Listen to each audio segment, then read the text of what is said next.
Hello, welcome back to our channel. So for today's video is how to create Instagram carousels that tell a story. So what is an Instagram carousel post?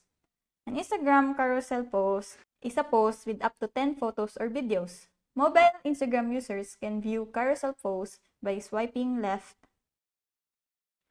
while desktop users can click through using the arrow button on the right side of a post. Like any other Instagram post, you can include a caption, image, alt text, a geotag, an account, and product tags on the image in your carousel. People can like, comment, and share your carousel post. When creating an Instagram carousel, start with a concept. Figure out why multiple photos or videos make sense for your content instead of a standard image post, collage post, video, or Instagram story.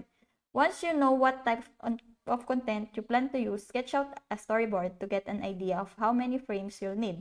Then you can decide if your carousel will jump from one image to the next or have a continuous panoramic effect.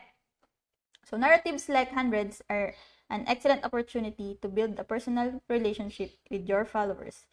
It's a tried and true approach. They care about you more when they know more. So on the upper right corner of the screen, press the plus sign. So add all the relevant photos to your photo library. Select up to 10 photos or videos from your photo library, and the order in which you select the media files is the order that they will follow in your carousel.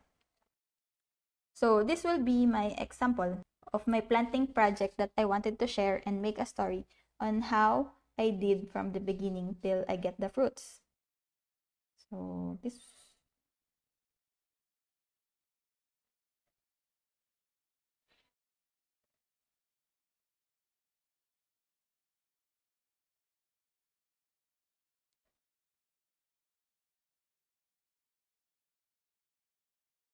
it's already 10.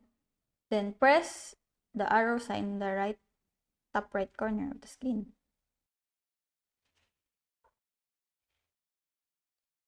You can also put some filters just to show you.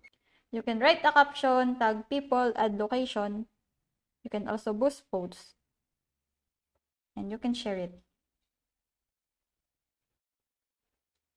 It's just finishing up.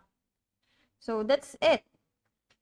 I hope that you learned something. And if you have any questions or comments, kindly put it in the comment section below.